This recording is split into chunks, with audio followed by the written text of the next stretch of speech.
Hello, I'm Jo, and welcome to the Midlife Entrepreneur podcast, a new show that's all about building a business in midlife.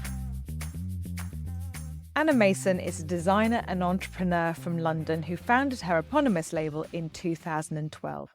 I always wanted to be a designer or an artist, she says, because there really wasn't anything else I was good at. After studying for her degree in Edinburgh, she secured a place at the highly coveted Royal College in London to do her fashion masters. It was there that she won a competition to work as an intern for Karl Lagerfeld in Paris, which she did for 2 years alongside completing her course. It was a dream come true, she says. From Paris, she travelled to Italy to work for Max Mara and then on to Valentino, before getting married and returning to London and the design studio of Amanda Wakely, a British designer and favourite of the late Princess Diana.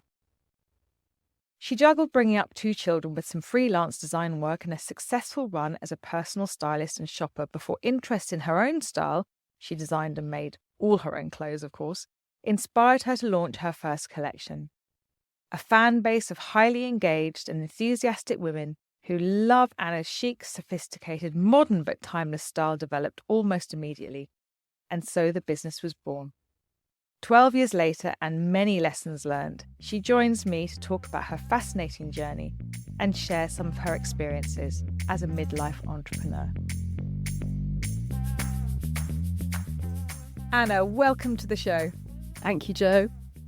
I'd like to start by asking you about your brand. So if you could describe the brand, the aesthetic, and maybe your inspiration, that would be an amazing way to start. Yeah. Feminine, classic in a way, wearable, sort of timeless, luxury, beautifully made in really time-honoured ways, using techniques from yesteryear and very good quality fabrics. I really pay a lot of attention to good quality fabric. Silk, cotton, wool, cashmere. They sound really obvious when you say them like that, but so many things these days have got other stuff in them. And sometimes you need a bit of other stuff within the fabric, but I really try to find the best. And your journey to this point, we're going to talk about that a bit more in a minute. But in terms of finding that DNA, the thing that says Anna Mason, where does that come from? I do always think to myself, if I'm not going to wear my own things, then who is? So that's the first thing. I approach it entirely from quite a personal perspective. But I also approach it from a woman's perspective. So I think about the woman who's going to wear my things and what my things will do for her and her look. I think my things are vintage inspired, and they are also therefore a little bit like memories of clothes that people may have. I'm quite inspired by listening to people talk about their clothes that they've had and how they have loved something. And in fact, quite often somebody will talk about something like an amazing coat that they had, and I will then an amazing burgundy coat with an amazing sleeve, and then I will go off and design an amazing burgundy coat with an amazing sleeve because of the wistfulness and the sort of the passion that they describe these pieces that they loved. And I think that's also the thing. Clothes really are quite transformative. The right clothes are really transformative. They make you feel so much better. It's not a little thing. It's actually quite a big thing. It seems very shallow, but it is enlivening and enriching to your life if you wear clothes that feel and look good. I mean, you don't need to preach. I am completely convinced that clothes are the make or break of all sorts of things, but certainly when we're talking about personal brand or when I'm coaching clients, I know that if somebody's about to go on stage or if they're about to do a big presentation, there's always a question around what do I wear? Not often from men, but very often from women. And it is a really important part of who we are and how we want to express ourselves. Really Definitely. important. So you set your brand up, I'm going to say 2012, so 12 years ago now. Yeah, that's right. What was the point that you decided to do that? I worked in fashion for years before that. I'd had children. And I wanted to get back to work, actually, and I wanted to work as a fashion designer. And I did lots of interviews and got to like the number 2 in the interview stage and didn't get the job. And on a few occasions and was actually really disappointed. Then somebody quite sweetly said to me, who had interviewed me, he said, the problem is you've got children and these jobs are big jobs. And I don't want to say this to you because it doesn't sound great. He said, but we would like to give you the job, but this is such a big job. You're going to be away from your children. That's not fair on you, really, or your children. And it was nice because I was so disappointed that I hadn't got this particular job. And I thought, I must be rubbish. Anyway, so that's a bit of backstory. But because I didn't get these jobs, I also found myself thinking, I'm really not doing something creative anymore in what I set out to do, that is. And I thought, if I don't do it now, I'm never going to do it. So I just did it. I was working as a freelancer for various companies. And I said to my husband, I really want to do this. And he said, why don't you put a bit of the money aside and make your first collection? And I didn't really think beyond that, which was very romantic of me. Where did you show your first collection? I did a party in my house. And then I did a party in somebody else's house, a friend's house, and then it snowballed from there. So I actually just did lots and lots of parties. So it's basically a Tupperware party type of situation. I love it. With really beautiful clothes. Sort of plastic. Yeah. And I guess if that was a romantic vision, did you have a strategy when you set out? Or was it really that I'm going to try this, see how it goes? I did have a strategy in that I knew that the only way I could do it was to make a collection and then offer it to people as a made-to-order situation. I couldn't make stock. I didn't have the budget for it. But I could say to people, this is my collection and you can have it in these fabrics made for you. And that's what I did. So I knew I could manage that. And I knew that it was a way of starting. Had you not had the rejection from some of the roles that you had applied for, do you think you would have done this? If I got the job that I wanted to get, I would probably have done that job, burnt out.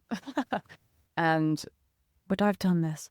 And I may have continued in that job. So maybe no, but I really wanted to have my own business when I was young.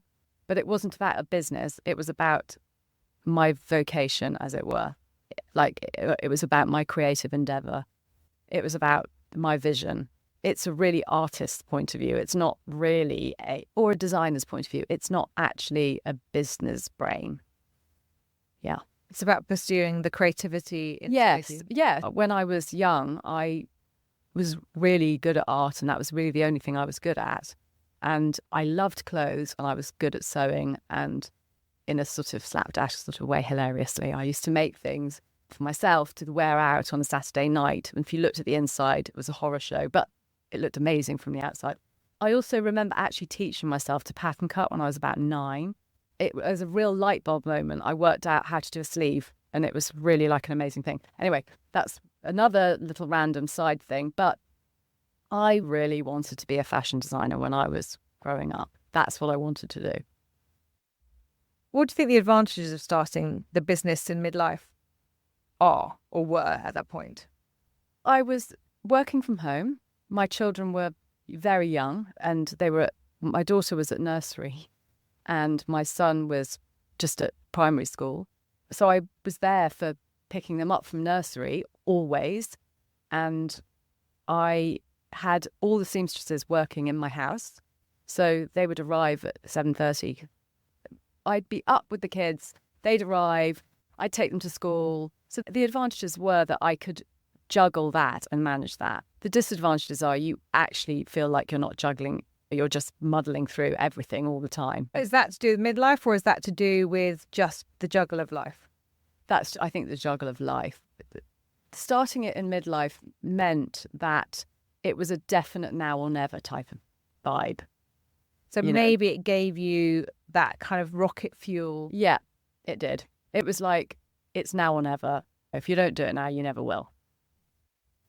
What skills did you need to add to your toolbox in order to, because obviously you already had this incredible ability to design. You knew how to construct clothes, maybe not in the same way that your team are able to do it, but you knew how clothing was made. You'd had plenty of experience. Was there anything else that you needed to add to your toolbox? Yeah. Looking at managing finances. A fashion design business is actually quite a complicated thing. And I suppose I started as a retailer almost immediately. And that's a different business from being a creator as well. So you've got two things on the go all the time. You take on whatever you have to take on to get the job done. And then you suddenly go, I need help. And for me, the thing that I needed help with immediately was somebody running the books, really. So you identified that skills gap straight away, Yeah. and was able to. And it's still the thing that makes me panic more than anything else. The fact that it could veer wildly out of control at any given moment if I was totally managing the books.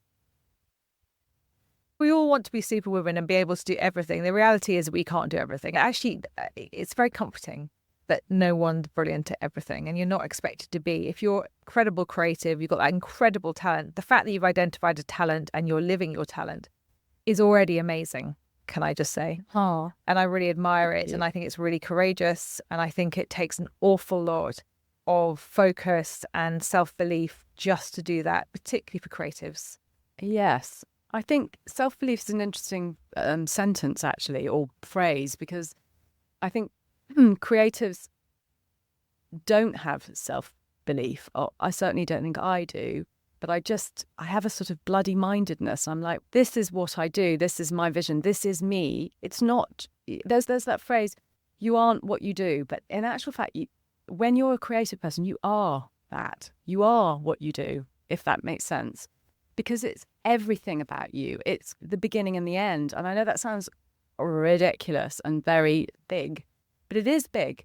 I meet the world as a creative person in everything that I do. Everything's visual for me.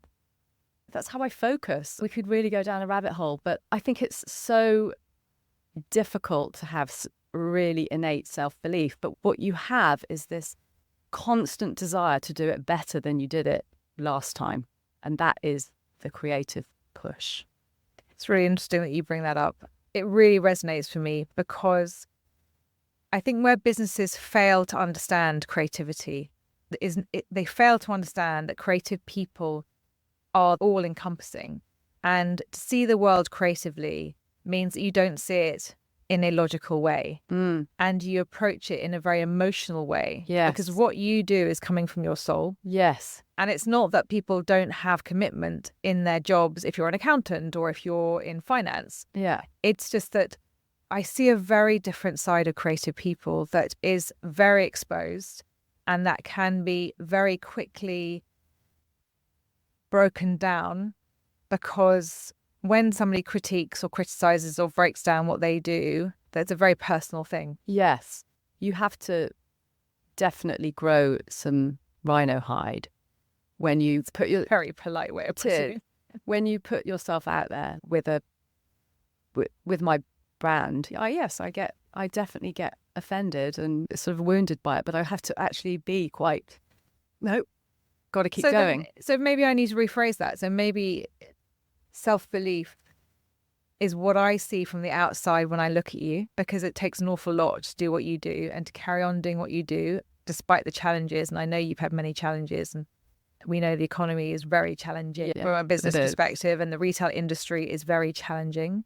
So from the outside, what I see is enormous self-belief to continue to do what you do. Maybe from the inside and where you're seeing it from where you're sitting is the bloody mindedness that you're talking about, is that I will get this done and I will be the designer that I want to be. Yeah. And I'm going to do it through thick and thin. Yes. I definitely view it like that. And so that really does answer my question, actually, is that maybe midlife is a massive advantage in that sense, because I wonder whether the Anna of her 20s would have done that. I think I would have been broken by it, actually. But I suppose I've reached a point where I'm in it to win it now. Whereas when I was in my 20s, I did have a little business for a little while that suddenly got very challenging, and I had to stop doing it. And I was quite depressed, actually, for a while from that. Interesting. What was making you depressed? The fact that I felt like I'd failed. Yeah. Had you failed? Yes and no. So what actually happened was I had a little business. We got some amazing orders in the most amazing shops in the world, actually, suddenly found my little business.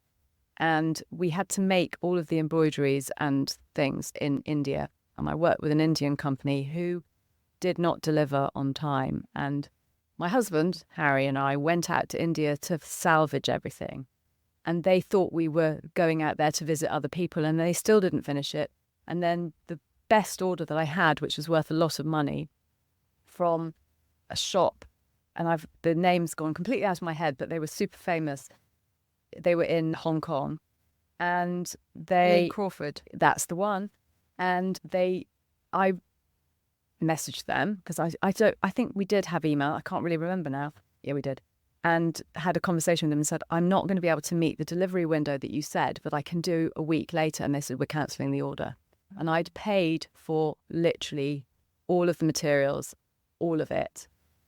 And so they cancelled the order. And the order was worth £26,000 that time in my life.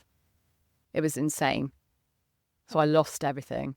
And I'd taken out a loan so that I could buy the materials. And I was a sole trader.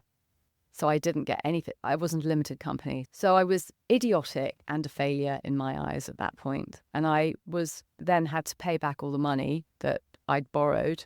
And it took me a really long time to pay back the money. And It's like paying a student loan back. Yes, it was. And I felt so battered and bruised from it because I had done absolutely everything to get that order and had been taken for a ride, really, by the people who were meant to be making it. And it was really awful. I was going to ask, what's your biggest learning curve? What did you learn from that? Not to be a sole trader, to definitely be a limited company. And then I thought, okay, I'm definitely not going to have my own business. I'm going to go and get a job. So I did go and get a job for a bit. So interesting, isn't it? When we get your fingers burned, it blocks your pathway forward because that becomes your limit. Yeah. I can't do that because it didn't work the first time. Yeah. And I think that's another benefit of actually doing things later on in life is you actually realise that to be good at anything, you have to practice it. Whereas when you're young, you think you're going to be good at everything, or not everything, but many things. And I think small children are like that. You go, let's go when they're really little, and you take them to play tennis, and they're really frustrated because they can't play tennis the first time they do it, and they have to practice, and they can't play the piano the first time, and then they don't want to practice. But that's the same with everything in life. There are some people who are first-time lucky, and they've got that thing, but most people have to practice everything. Yeah, and that's a great lesson, actually, for everybody listening here, is that it does take practice, it takes trial and error.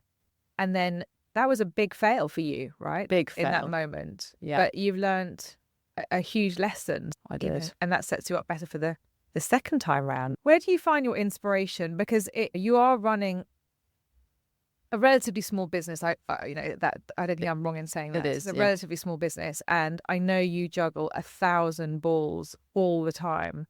And as a creative, and what I know about creatives, having worked so intimately with creative people in the coaching practice that I have, is that creative people tend to need space, they need time, they need to be able to go round about in circles and come back to the thing, the harnessing, and they need to be able to find inspiration wherever it comes. How do you find inspiration whilst running your business? I'm still on the journey. I don't think I've got the formula, but there have been many years where Harry, my husband, Harry and I have gone on holiday and I'm sitting in the passenger seat and I'm sketching for the whole journey all the way down to France, driving. And I barely speak because it's the only way that I can fit it in, if you know what I mean.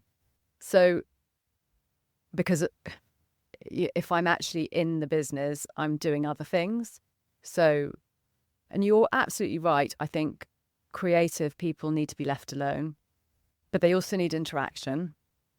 But you cannot switch it on and off. And that is really the biggest panic inducer of all time, is that you think, it's Monday and I've got to design a collection. Oh my God. And I've only got today, this week. Like, I can't be that person. I've never been able to be like that. And I sometimes can just like grab the pencil and scratch out a few things and go, okay, I've achieved something. It's a bit like writer's block.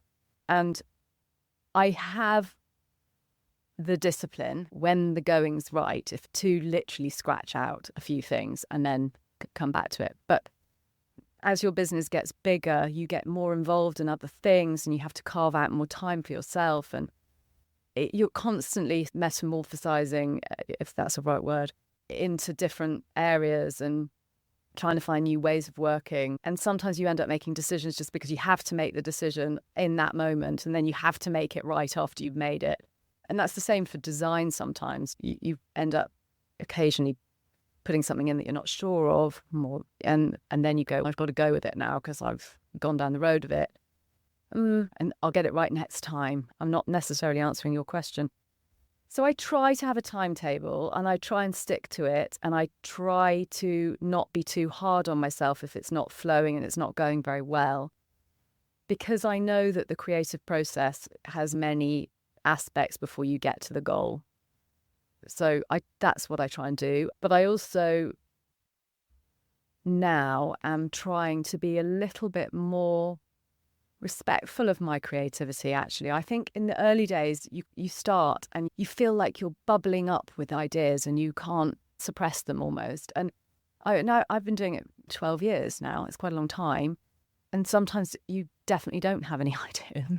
And you have to run with that and somehow find a way through it, And I suppose at this point, you know your customer now, you know what they're asking for, and you know what sells well, because you've got plenty of data now to support that. Yeah. So I guess in addition to wanting to present fresh and new things to keep the customer excited and coming back for more, you also want to answer their questions and their requests. Can we have something in this shape? Or could you please do an evening coat? Or I'm pulling things out of the air. So I guess there's some of that comes through. Yeah, for sure. And I often think about them and think, I need to do something that works better for this sort of shape of woman, or I need to do something that makes her feel different about herself, not the same thing over and over again. I see a lot of 70s in your work. For sure, masses of it.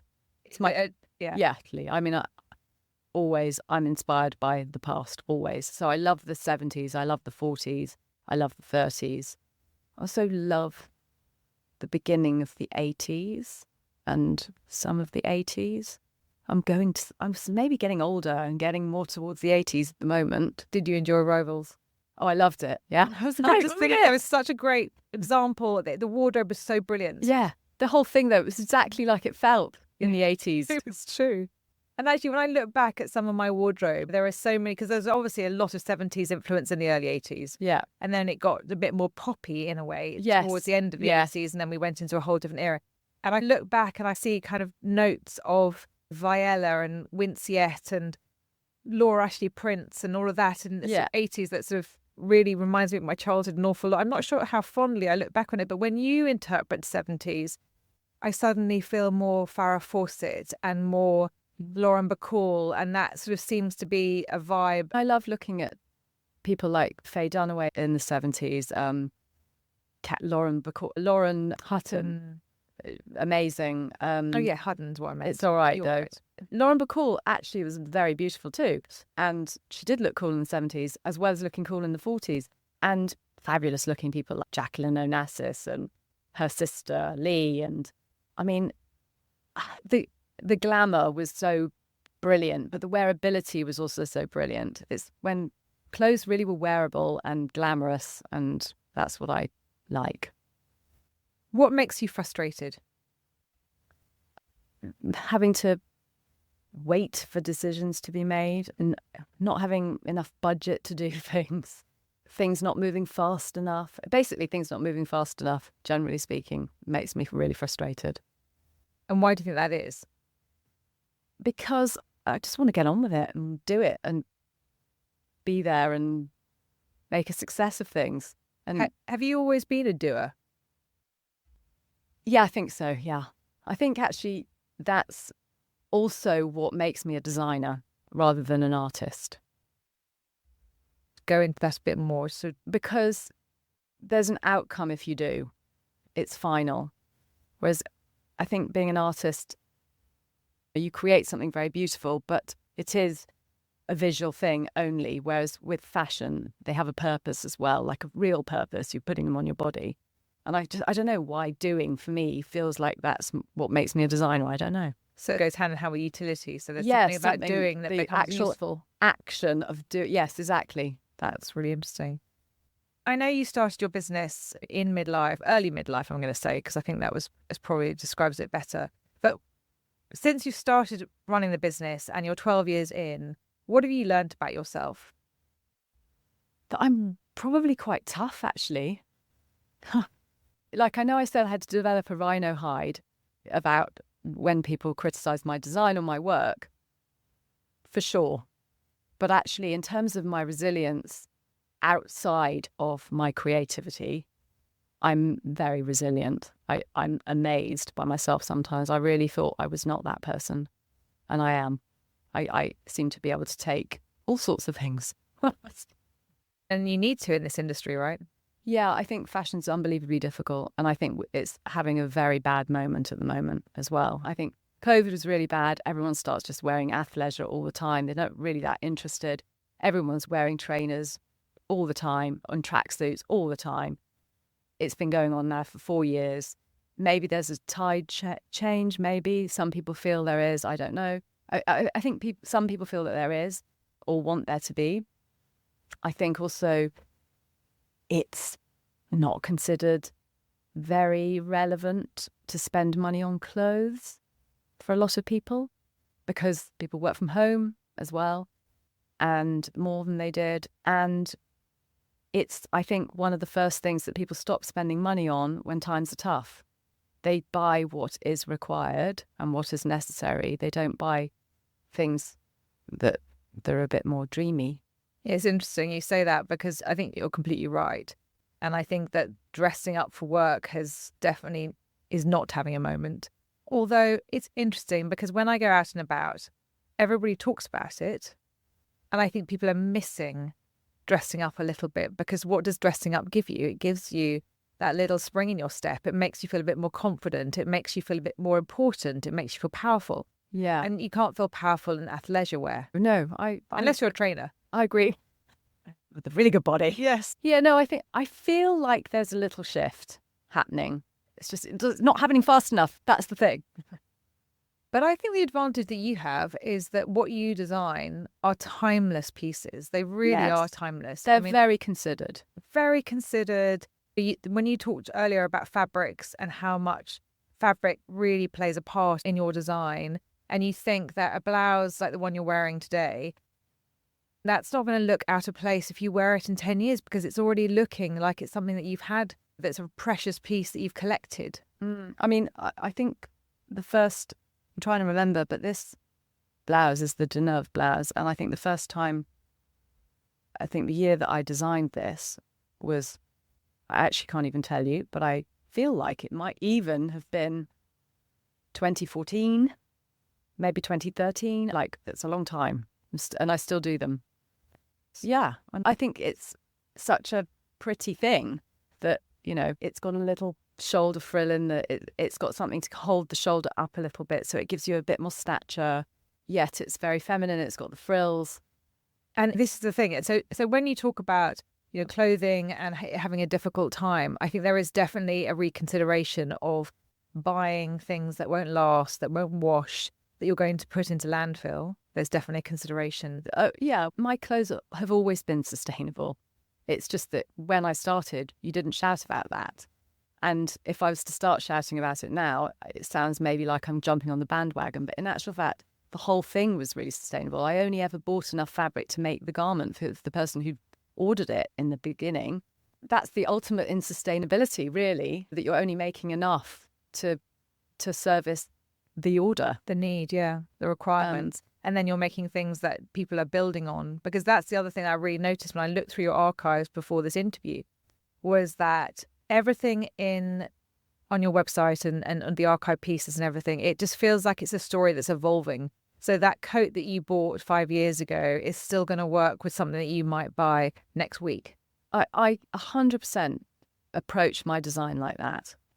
It's an evolvement of, I think what I'm trying to give people is a wardrobe, and It's the next piece in the wardrobe or the next part of the look, the next part of the outfit. And I even think about past collections and think that somebody might have those trousers from 2 years ago, and I'm going to give them this new blouse because I think that would work really well. And that, I think, also contributes, you asked me earlier, contributes to it having such a look, a defined look, which as I said, I didn't really necessarily think it did. But as the body of work kind of increases, you start to see that it does.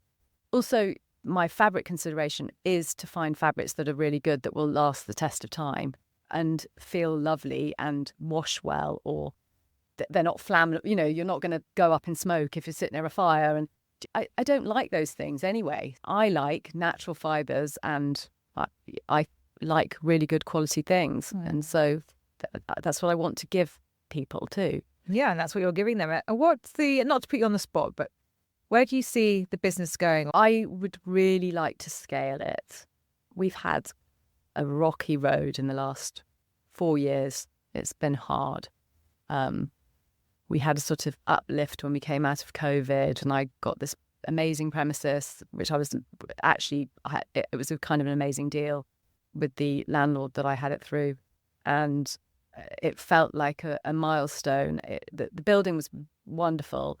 I had my atelier upstairs and my design office upstairs, and I had the shop downstairs. And it was fabulous and unique in London.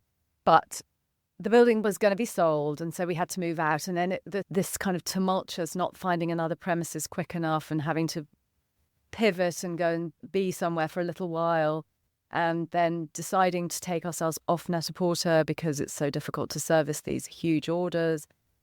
You have to be so agile when you have a business, and sometimes that's really exhausting. So now what I'd like to do is scale it. I would like to have many, many, many more customers and be able to service them really well. I'd like to be able to make a reasonable and consistent income out of what I do, rather than the kind of jagged zigzag up, down, up, down, up, down, up. My income never. But do you know what I mean? That's the problem also of having your own business. And you employ quite a few people. Yeah, and I'm responsible for them. And so I take that very seriously. I want to be able to pay the people that work for me first and foremost. And it's really stressful when you're going through a difficult time in your business and you can't, and you're struggling, and you have to find ways to pay them. And yeah, and I've been there. It's been very tough, actually, the last, I would say, 2 years, really. Hence I've discovered I'm quite resilient. Yes, yeah, I have discovered I'm quite resilient. It's so incredible, isn't it? When you go on these journeys, you have no idea, and all of a sudden a little kind of hatch opens up either side of your path, and you're suddenly having to jump over obstacles all the time, and it starts to feel challenging to get to where you want to go. But you've done it, and you've got over some of these huge challenges that you describe, moving offices and through all the challenges globally that we've had over the past few years. Does scaling mean ready to wear? Because at the moment you're made to order, aren't you? Yes, so actually it does mean ready to wear. And obviously to make stock you need money. So that's why we haven't really done it. But having said that, I have done it. I have done some ready to wear. We were stocked in Net-a-Porter and Saks. Literally, it happened just before COVID. And it was very exciting to be part of something much bigger and to sell to something much bigger and to get the eyes on the brand. Yeah. And I think with a small business, you say yes to so many things when you're on the road, and you then go, oh, repent at my leisure. I've got to get the right person to help me do this. And you make mistakes. You don't hire the right people. You aren't sure exactly what you need because you've not done that before. There are so many things that can go wrong. And there are so many different elements to producing a garment. So many. Just let's talk about zips, buttons, fabric. You haven't even made anything. You've just got those things in front of you. Thread, interfacing, shoulder pads. They're all from different people. Everything's from someone different. So the inventory, the list of just getting the things to make the garment. And then that doesn't even take into consideration the design and then pattern cutting it. You work with the pattern cutter. You then make a first sample, a toile, it's called, in some basic fabric. You then try it on, you go, wow, this is really doesn't fit at all. We need to recut the pattern. Or, oh, it's nearly there. How much tweaking? Oh, another day of tweaking. Wow, costs loads of money. Da, da, da. And then you make the first garment and you go, wow, look, it's the right fabric, but I don't like the colour, or whatever it is. And yeah, it's a long journey. And so it's a long journey. Yeah, and it's actually justifying the pricing. When you think about the amount of time, effort, and the number of elements that go into a jacket, for example. Yeah. And people also, go, oh, it's really expensive. Yeah, I get really insulted when people say my things are expensive. My things are really fairly priced. It takes a seamstress really a day to make a garment. A whole day, there are loads and loads of brands out there who are double us. And so with ready to wear, would you be able to build in a range of pricing for your business? Or yes, would you, yes, definitely. Because that's the other thing. Once you start working to scale, you can get things made more cheaply. If people listening to this, if you've got somebody aspiring to go into fashion, or maybe some younger people are listening to this too, although I think that the title of the podcast might inspire them to listen to it. But if you're thinking, you've been in the fashion industry, you're thinking about starting a brand, what advice would you give someone?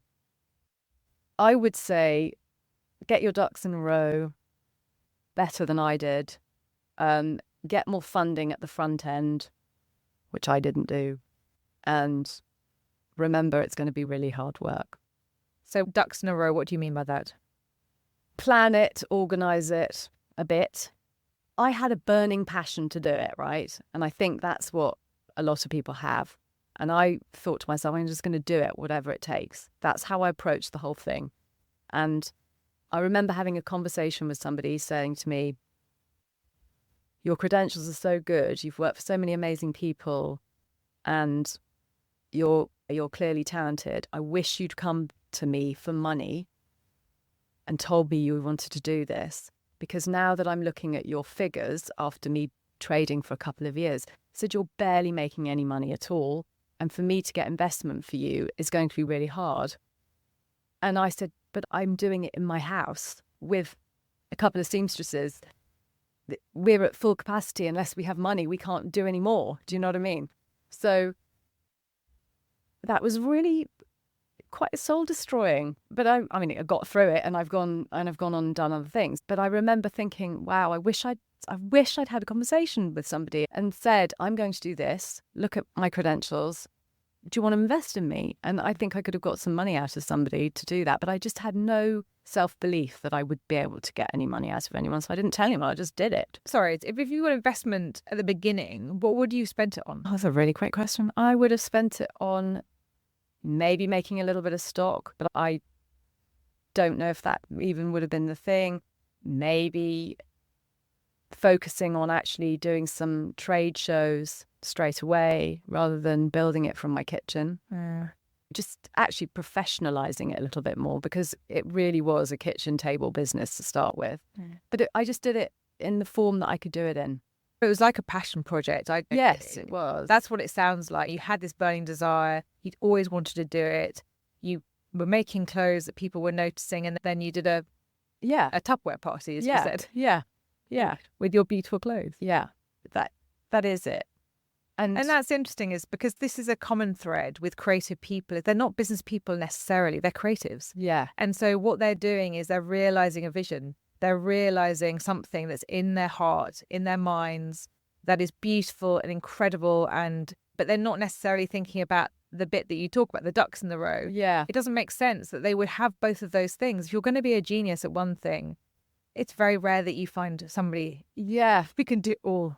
I would love somebody to hold my hand, to help me really run the business. Like that is the thing that you always want, because I'm also not a manager of people. I'm a manager of ideas. That's the difference. I'm also quite introverted. I can do the talk to people. I can do all of those things if it's about my thing. I can be personable and be in front of my customers and chat with them, and I enjoy that. But I'm actually an introvert. You know, I am the sort of person who recharges alone, thinking, dreaming, being creative. I love that. Beautiful. You're not alone in that. definitely can resonate with that. You've given us so many lovely sound bites and a lot, so long thread of thoughts and the journey that you've been through. If I were to come and say, here's a role, a design role, you can go and work for another designer, what would you think now? Honestly, if the money was good enough and it was the right brand, I'd do it in a heartbeat, because some of the headaches that you have in your business are unbelievably difficult. But I would miss the autonomy. I would definitely miss the fact that it's mine. Like, I feel almost tearful thinking this, actually. I don't actually think about this very often. But when I look back, I am proud of myself. I know that's ridiculous that I'm crying, but it's been such a journey. I don't think people know what you put into something like this. They can't ever imagine what it feels like to actually build something from nothing and keep doing it and I've had some really awful moments. I've really kissed the brink of it all crashing down in front of my face. And you have to glide on and look like a swan because it's fashion as well. But I'm not deterred, which is bizarre even, but I am quite proud of myself. I did do it. You're here. Yeah. You're here. You're doing it. I love the emotion that you're showing there. It really shows how important this is to you. It really shows that this is coming from your heart. This is what we were talking about. Yeah, Creativity it does. comes from your soul. It does. It does. We can't put a dampener on that one. It's incredible. You've shared so much, and thank you for being so vulnerable and so open about how you feel. It really means a lot to me that you're here talking about that. It makes me emotional. You know, it's a beautiful thing. It shows how important it is to you, actually. And the show is about inspiring people. And I know you've talked about all the challenges. I just asked you about giving that up, giving your brand up and doing it for somebody else. And that massive shift of emotion really shows to me that this is really important to you. Yeah, it is. Despite the challenges of retail and fashion, having to keep going and starting from your kitchen table. And I know that you haven't done this with lots of money behind you, but that you really worked hard and you and your husband have worked really hard to be where you are today. And so if somebody is sitting there thinking, I've got this passion, this desire, this incredible creative vision, that it might motivate them to think, why not? If she can do it, I can do it. I do think if you can find a way to do it, give it a go, do it. And you have to put that voice, that little niggly voice that we talked about earlier, that the one that isn't self-belief, you almost have to switch it off, because it's almost like they come from different places. The creative self-belief comes from somewhere else, but the idea of doing it and making it happen is a force also, and you have to jump on that one and do that one. So if you have the yearning to do it, give it a go, I would say. During that journey, during those 12 years, have there been any moments where you were like, wow, this is like beyond my dream? It was really great to get my things on Net-a-Porter, and we sold out in a week. The first delivery, I felt so, oh gosh, this is so cool and amazing. And it felt like real success. I love being a designer. I love beautiful clothes. I love thinking about what that is. I love dreaming about what they might be. I love the fabric. I love the colour. I love the texture. I love the idea that a woman puts my things on and feels better.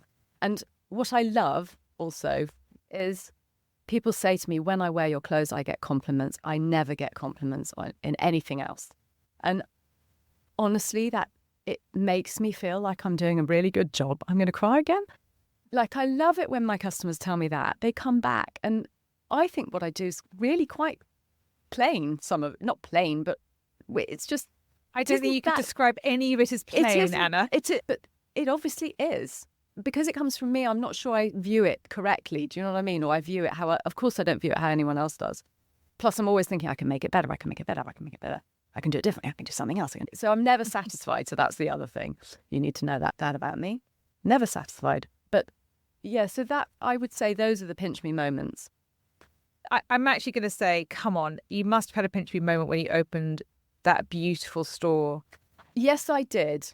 You're right. I did. With a name above. I did. Beautiful. No, window. I really did. But and we had a pinch me season in that store, which was amazing. But then the second wave of COVID hit, and I think that rocked the foundations of everything.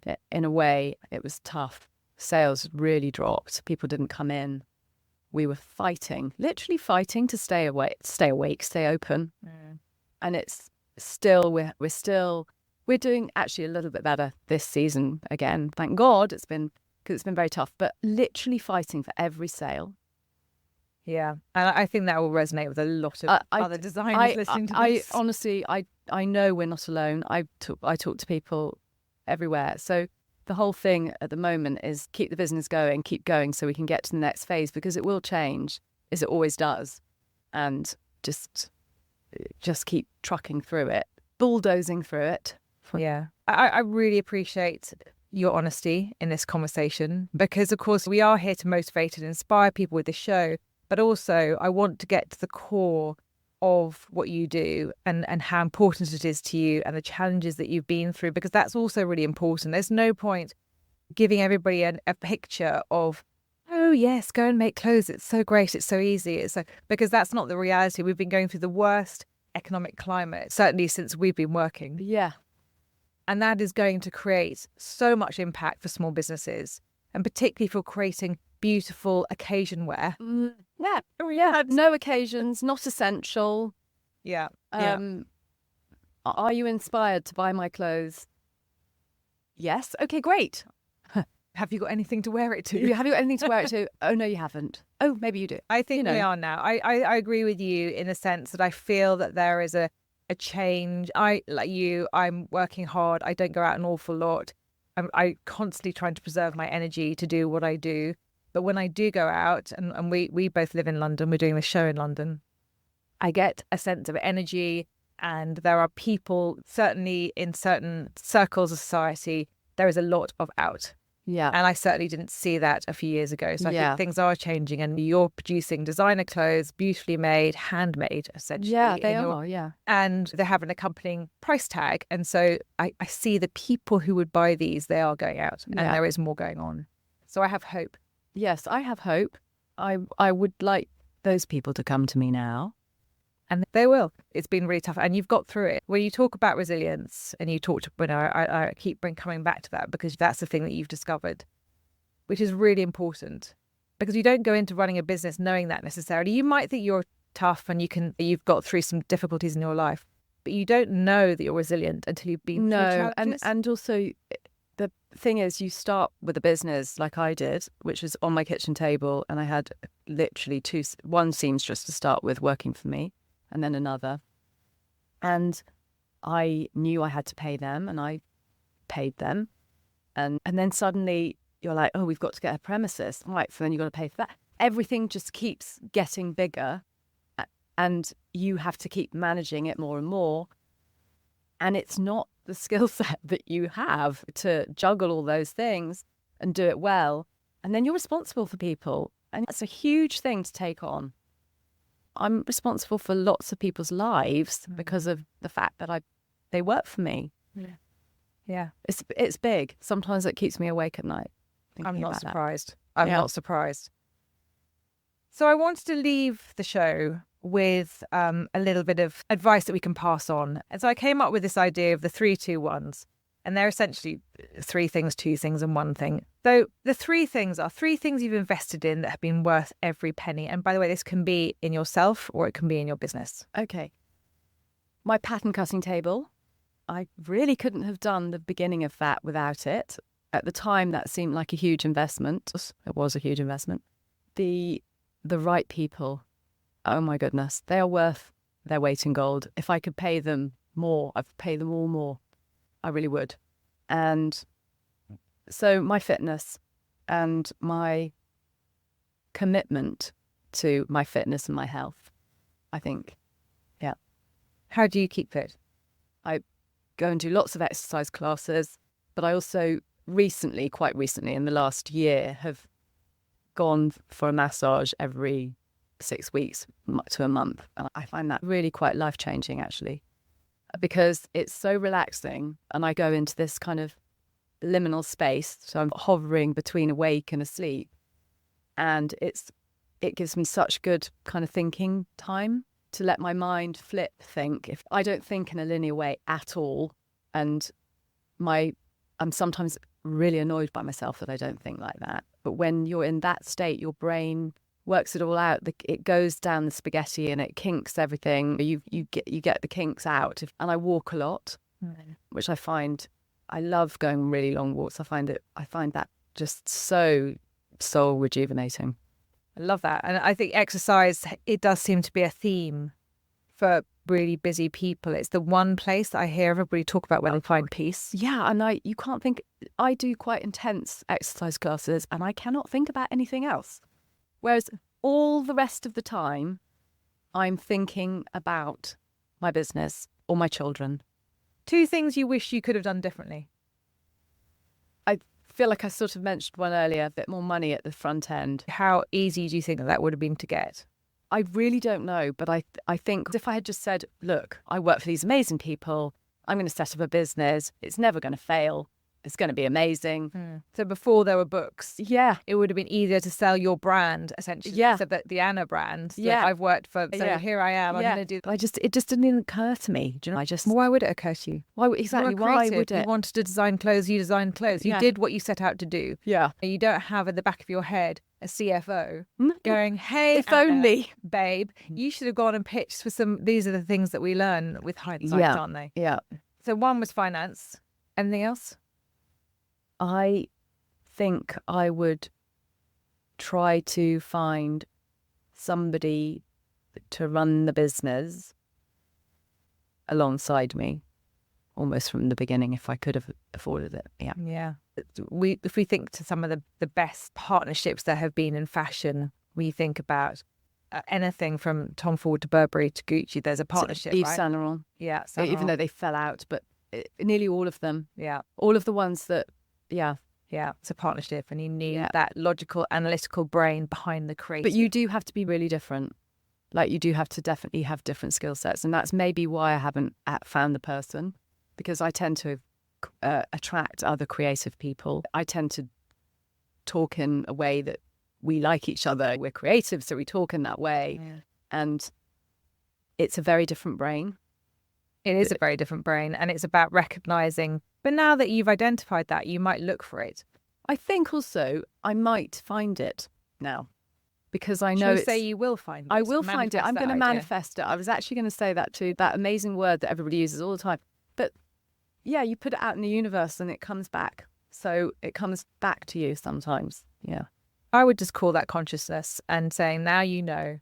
Yeah. That you need to find somebody that you get on with, that understands your vision, but that has a very different skill set. Yes. You're going to find it. Yeah. I believe that. I am going to find. We're going to put that out to the universe. Yeah, it's going to happen, Anna. Yeah. One person you'd like to thank, ideally not your family, because I'm assuming you always want to thank your family. I will be very thankful to my family for forever and ever, yes. I would really like to thank Jonathan Glynn-Smith, who is an amazing photographer and an amazing collaborator, and has helped me from the very, very beginning, taking pictures in my house, lying on the grass, looking, because we didn't have a background, looking up towards the model. So we had the sky as the background, because all I could afford was to pay the model. And Jonathan came and did these pictures, and he's so talented, so brilliant, and I love him. And we work so well together, and he makes beautiful images and has helped me so much and does it from his heart. Another one. And yeah, and that makes me want to cry, because we work together with our hearts. I love that. And on that note, thank you so much for sharing your story. You're just making me emotional. Oh, and me. Thank you for sharing your story. Thank you for being so vulnerable and offering all of that to the listeners. And it was a real joy to speak to you today. It's been really lovely. Thank you so very much. Thanks so much for tuning into the show. And if you've enjoyed this episode, don't forget to click follow on your favourite podcast platform and leave a review. It really helps us reach more listeners just like you. Finally, if you're a midlife entrepreneur with an interesting story to share or would like to nominate a guest, you can do so via my email. It's inquiries@glynnsmith.com. All information will be in the show notes. See you next time.